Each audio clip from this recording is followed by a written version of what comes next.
شب برات کو جو بندہ 3 دعائیں پڑھ لیتا ہے وہ بندہ کامیاب ہو جائے گا، یعنی کہ اس کو وہ بھی عطا ہوگا جو وہ سوچتا ہے۔ یعنی کہ اگر رزق کی پریشانی ہے، تنگی ہے، یا اس کے گھر میں کوئی پرابلم ہے، تو شب برات کی یہ ایک ایسی رات ہے جو انسان کی تقدیر کو بدل دیتی ہے۔ اب مسئلہ یہ ہے کہ ہمیں یہ بتایا نہیں جاتا کہ شب برات والے دن ہم کون سا وظیفہ پڑھیں۔ 3 دعائیں آپ نے پڑھنی ہیں، 3 وظیفے ہیں، وہ اگر آپ نے پڑھ لیے تو آپ کامیاب ہو جائیں گے۔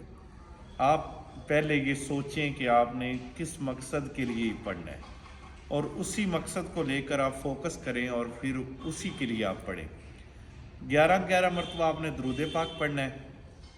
اس کے بعد آپ نے استغفر اللہ ربی من کلی ذنب واتوب الیہ 100 مرتبہ پڑھنا ہے۔ اس کے بعد آپ نے یہ والا پڑھنا ہے لا الہ الا انت سبحانک انی کنت من الظالمین 100 مرتبہ، اور 100 مرتبہ ولا حول ولا قوت الا باللہ پڑھنا ہے۔ اگر اس عمل کی اجازت آپ کو چاہیے، اگر خاتون ہے تو وہ سبحان اللہ لکھے، اگر کوئی مرد کرنا چاہتا ہے تو کمنٹس میں وہ الحمدللہ لکھے۔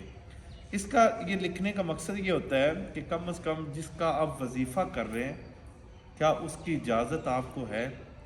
اگر یہ اجازت کے لیے ہوتا ہے کہ مجھے پتہ چل جاتا ہے کہ یہ فلاں بندہ جو ہے میرا یہ عمل کر رہا ہے، تو اس سے یہ ہوگا کہ ایک تو وہ نظر میں رہے گا، ایک تو یہ ہے کہ وہ بلاؤں سے اللہ ان کو محفوظ رکھے، تو انسان جو ہے اس پر توجہ ہو جاتی ہے کہ یار یہ محنت کر رہا ہے تو اس کو پھل بھی ملنا چاہیے۔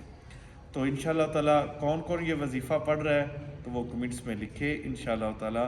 اگر آپ چاہتے ہیں شب برات والے دن، شب برات کو یعنی رات کو آپ کے لیے دعا ہو، تو آپ پھر اپنا نام، والد کا نام لکھ دیں، تو انشاءاللہ آپ کے لیے دعا بھی کی جائے گی۔